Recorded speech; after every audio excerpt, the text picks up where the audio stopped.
Yeah, welcome everybody to another meeting of the Senior Computer Buddies here at Lenox Community Center. We have an expert for the information session, well, more expert than I am, on solving some computer problems. It's always a good idea to make your mistakes beforehand so that others can learn from your experience, and all the computer buddies know about my mistakes, but now let's find out about how another person became very experienced in solving computer problems. Dale Stenseth is our guest here. Dale, take it away. Thank you, John, and welcome. You ever made a mistake on your computer? Did you make mistakes?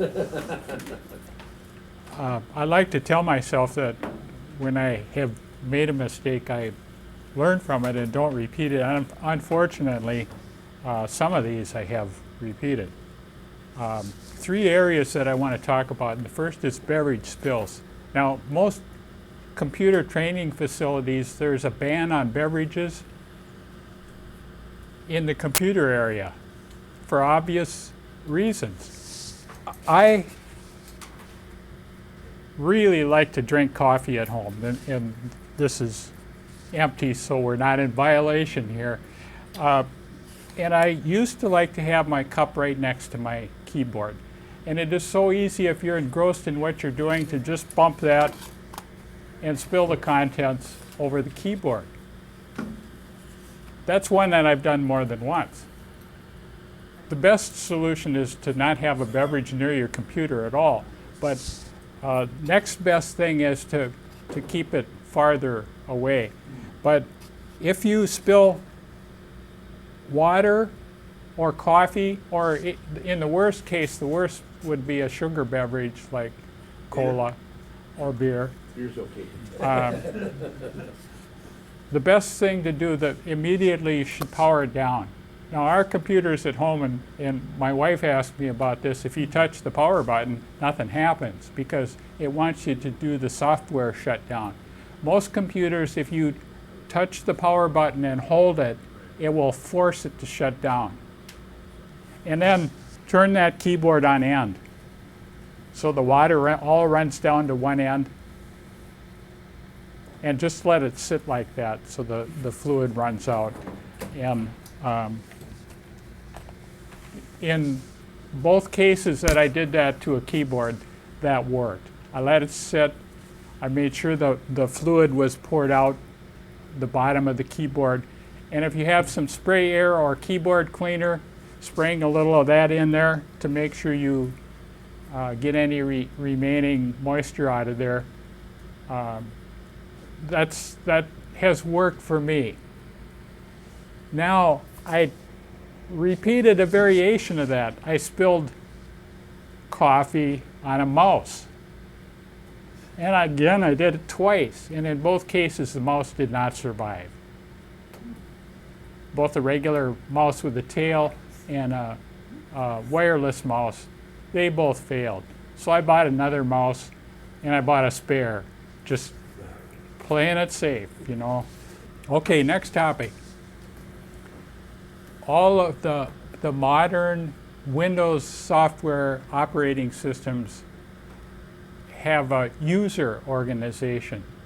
And the reason for that is you can create multiple users that use the same computer and have different privileges or have access to different programs or different files, different pictures.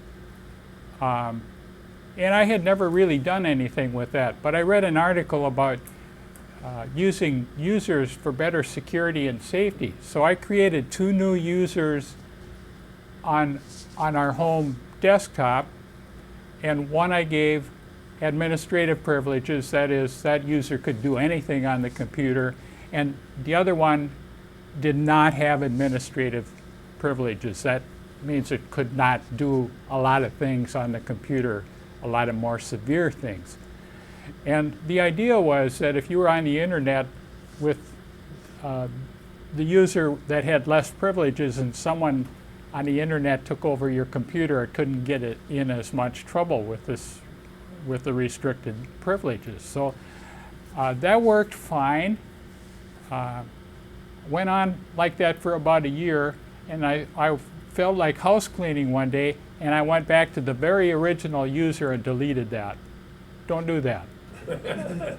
That's a bad thing. What happened was, what I discovered, learned something about file organization, is all my pictures, all my data, all my spreadsheets were in subdirectories under that original user. And they all disappeared. Ooh. It was all gone. So about 3 years ago, I had bought an external drive, and I had started backing up my computers once a quarter. And fortunately, the start of this year, I switched to once a month for the desktop. So around the 1st of each month, then I do a backup. And this happened about the 20th. So I got my stuff, I found my stuff on the external drive, loaded it back in, and everything was almost okay. When I deleted that user, it did no harm to the operating system. All the system files were just fine. What was still missing were the updates and the transactions that I had done since the 1st of the month. So I did a little more searching and learned some more. I recovered a few more things from emails. Emails I'd sent to people with attachments or with information, and I was able to recover a little more. But I did not have a 100% recovery for that time period from the 1st of the month to the event. So if you want to fool around with users, do it very cautiously. What was it you bought, external what? External drive. If you can also save information on a thumb drive. Some of these have so much capacity that you can really back up a lot of information on it. So, back up your data. Which data do you need to back up? Absolutely everything. Be really cautious when deleting anything. And one thing to explore, and I have not explored this, is change folder properties on your computer. You can make it so that it's more difficult to accidentally delete a file in a folder. Then you gotta remember the properties you changed it Yes, that's true. You have to remember the properties that you changed. When this happened, I reminisced a little bit. I thought back to the days of DOS and mourned the loss of the Undelete command. Remember when you could delete a file off of a diskette? Just do the Undelete, get it right back. We don't have that anymore. to. If you accidentally delete something off of your hard drive, in most cases, it goes to the recycle bin. You can go find it and restore it. My next big mistake was to accidentally delete some information from a thumb drive. Now, if you make a deletion from a thumb drive, that does not go to the recycle bin. It is gone. So I accidentally did that. I had, over the last decade, I had written 186 short stories, saved them on this thumb drive only, and I was doing a little cleanup on it one day, and Oh, no. there were two files in the root directory and then this folder with all my stories in it. So I selected one of the files, and I'm sure it was selected, but when I hit delete, it deleted the folder. All 186 gone, not in the recycle bin. So I did some searching on the internet looking for recovery help, and the Microsoft site was not helpful. It said, well, this is easy. You just have to be backing up your stuff to our cloud, and then you can get it right back. Well, I hadn't been doing that. Shame on you. And the best advice, though, that I found was, if you do that, if you do some damage to either a disk or a thumb drive, be very careful not to overwrite it or save anything to it. So after the fact, after I had recovered what was on this, I went looking for a different kind of help, and I found this. There are a number of sites out there that will give general help for accidentally deleted files. Always check the recycle bin. Well, sometimes that'll help you, sometimes it won't. Make sure to close out all other programs, even programs running in the taskbar. Don't create new files, move data, copy data, or anything else, because you don't want to risk overwriting the space where your files used to be. And this particular site recommends a recovery program called Recover. I ended up using a different one. The very first one I tried, I just did a search on the internet for Undelete recovery software. And there were several choices that came up. The very first one that I tried, I clicked on download, and my antivirus software said, danger, warning, don't you dare do this. So there was something wrong with that software. So I went on to the next one, which happened to be Undelete 360. Now I have no particular recommendation for either one of these. This just happens to be the one that I used. And I believe in all cases there are versions of these software that you pay for, and there are dumbed down free versions, which is what I used. It had some problems that I'll show you in a bit. These are not my short stories, but some files that I dummied up, I replicated, put on this drive, and then deleted them. And again, all over again to have something to show you here. And after the PowerPoint presentation is over, I'll run through this actual process so you can see what the software looks like and how it works and what goes on, which is generally true of all of these softwares. So I numbered these dummy files just like I had my short stories. This is not a good practice. I numbered them numerically, in this case 1 through 21. And then I started the Undelete software. The free version has very little help, but it was somewhat intuitive. I know any teenager would look at this and say, well, okay, well, the first thing I want to do is search. The first icon on the left there, because when I clicked on a lot of these icons, it said the free, that doesn't work in the free version. But I clicked on that, and here's what happened. This pop-up came up, and it showed 2 drives on my desktop, and then the third one was this drive. And that's the one I wanted to search for. So on the right side of the pop-up window, there's a Start button, and I clicked on that.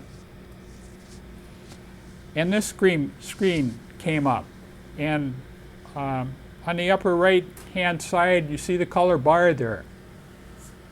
That shows the progress of the recovery. And when I actually run the software, you'll be able to see how that changes. And it took some time, and it was searching for fragments. And there were a number of surprises, all the old things that I found that were still on here, that had in some cases been deleted years and years ago, that came up in this search, which gave me concern about the security of our old deleted information, but we'll get to that. And this was the result. of recovering those 21 files that I showed that I deleted. First bizarre thing that happened was that it changed the first character of the file name to this goofy character, the alpha with the ring above it. Well, if your file name's only one character, like 1 through 9, they all get the same name. So the next step, and I'll show what the step looks like, but the next step is recover, and you have to tell it where you want to have it recovered to. I created a place to recover it. If you send a bunch of files to a folder and 9 of them have the same name, what are you going to end up with? You'll end up with one file, the last one that gets written out there. So that was a problem. Also, and this happened to me on my real recovery of my 186 stories, but I figured out a way around that. So also besides that, besides 1 through 9, you're going to end up with recovered files for 11 and 21 that have the same ID. Alpha 1 for 11 and alpha 1 for 21. So when I was recovering my original stories, there was a lot of that. I had to do a lot of tries. I believe I recovered all 186. Now, off the bottom of the screen there, and you can't see this, there are hundreds more files that were on this drive. I use this as a sneaker net drive to carry files back and forth between my desktop and my laptop and vice versa. So there was all this old stuff, old pictures from long ago. So we talked about the first character, the file name was usually changed, but not always. And what I didn't show on that previous screen was you check the files that you want recovered. You don't have to try to recover them all. So in the case of the previous screen, I checked the first 21 boxes there. And then I will click recover, and it prompts me, well, where do you want to recover this to? So I put it in I gave it a path on my C drive, so it could recover it there, and that worked successfully. It has all these other options. Keep folder structure, use smart recovery. Unfortunately, in the free version, none of those work. You get this. Version restriction, keep folder structure is not available in free version. So, nevertheless, I did not cough up for the version with the extra features. And this is what I ended up with on my recovery drive. Instead of 1 through 9, I just had alpha, the very last file that it converted. The solution to that in my story case was I just converted each one of those one at a time. 1, sent it over, renamed it. 2, sent it over, renamed it. So I managed to get them all, but it was a hassle. Ordinarily, those files wouldn't have been numbered 1, 2, 3. You No, would that's what I have. was They would saying. have file Oh, name. yes, I yes. think that would be And that. that was so one. the file name would have the first letter would be that character, right? Right. Okay. That's absolutely true. That's why 11 was sent across as alpha 1. And that's one of the most valuable lessons of this. I don't know if this is true of all recovery softwares, but for this particular one, I changed my practice, my file naming practice. And something else happened too. What I did, and the next example shows that, what I did was I appended the date on the end of it. And not only did it solve that problem because each one had a different date, so it had a unique file name, but for some reason it stopped doing the alpha in front of it. Maybe that only happens when the file name is all numeric. Or for that particular software, or maybe that's only for the free version that it does that goofy thing. A smart recovery would have taken care of all that. Oh, I'm sure it would have. So this was exactly what I did on the next test.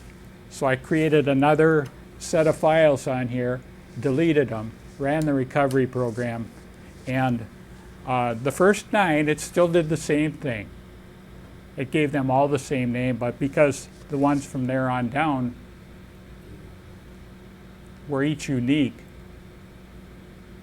not only were they not confused, but it didn't even put the funny alpha as the first character. So that's what actually I ended up with as the recovered files on that test. Back up your data, be careful deleting. Check if it's possible to change folder properties. Now, I also looked for some resources. I thought maybe I could get a book in the library. There was none.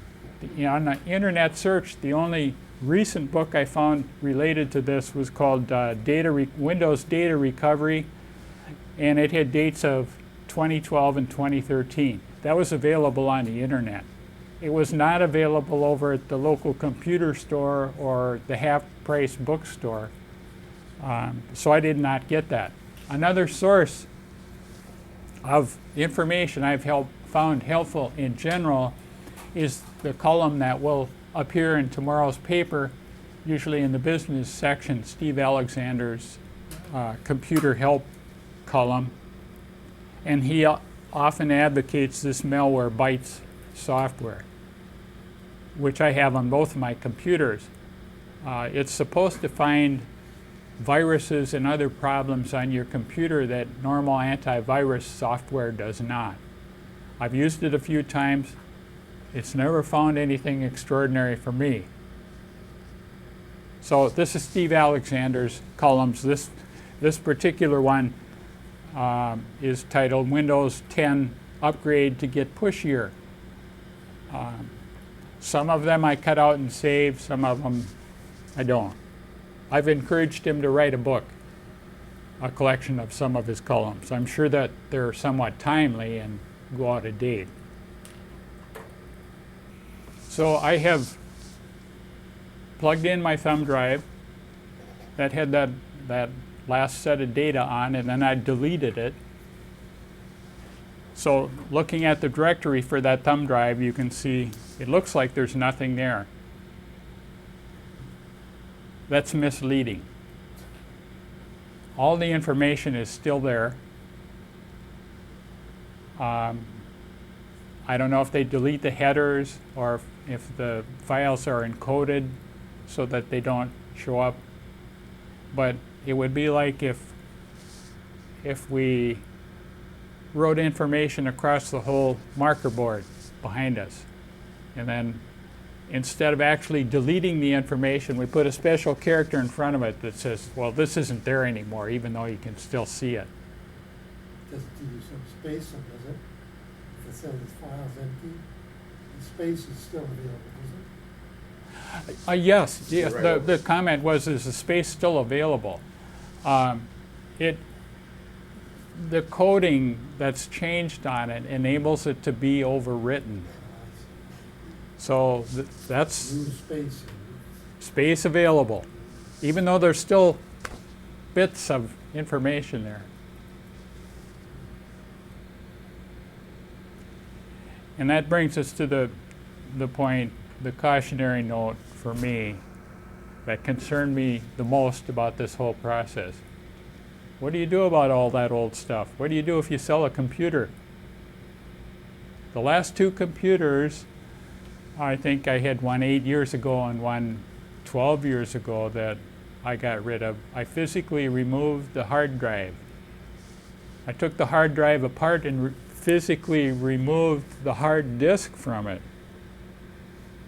And I have a really powerful magnet in my garage. I left it between the arms of the horseshoe magnet for a year.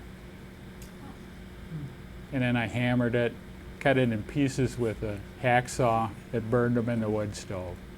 Did that work? I don't know. I wondered if NSA could still recover data off of there. Another way would be to search for secure erase. Yes, thank you for bringing that up. There are secure erase programs that try to find stuff like that and overwrite it 10 times or more. I have not pursued that. I imagine there are free versions as well. That would probably be a more intelligent approach. A less than completely secure way of doing it is to compact your file. If you do a right mouse on the disk thing, there'll be a window will pop up and one of the tabs will be tools, and one of the tools will be to compact the disk. And that not only works on a hard disk, but it might erase all of your files off your flash drive too. I will explore that. That's a good suggestion. The suggestion was to consider compacting the compacting utility. The program C Cleaner, which is a free program, has a choice in it which is wipe free space. So any files that are marked for deletion or marked for okay to overwrite are considered free space, and it will overwrite it once or multiple times. You just choose what you want it to do. That sounds like a more rational, less paranoid approach. What was that name again, John? C Cleaner. C Cleaner. It's a free program that we promoted a bunch of times here. Reminiscing a little bit, remember back behind 3.5-inch discs to the days of floppy disks? Anyone ever have a computer that used one of these? An 8-inch? 8-incher, wow. I have a box of these at home. I haven't had any means of reading them for 30 years, and yet they still have data on it. So I'm going to keep one for old time's sake, but all the rest I'm going to slice open with the scissors, take that media out and shred it. If you have any of these left, Yes. and I have quite a few, there are some that have games on them that I just don't care about, but the ones that have personal information, if you take those out in the garage and whack them with a hammer on the edge, crack them open, what's inside is this media with a little metal ring.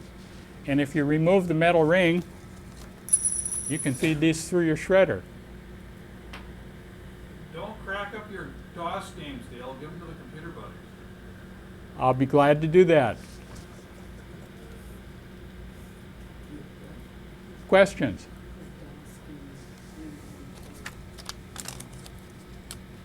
There's an article in the Sunday paper where the government is still using those drives. Yes. Yes, the article in the Sunday paper was about the government still using some of those. I'm sure they were 5 1/4, but No, they were 8. were they 8? Yeah, Oh, that takes you back. yeah, way back.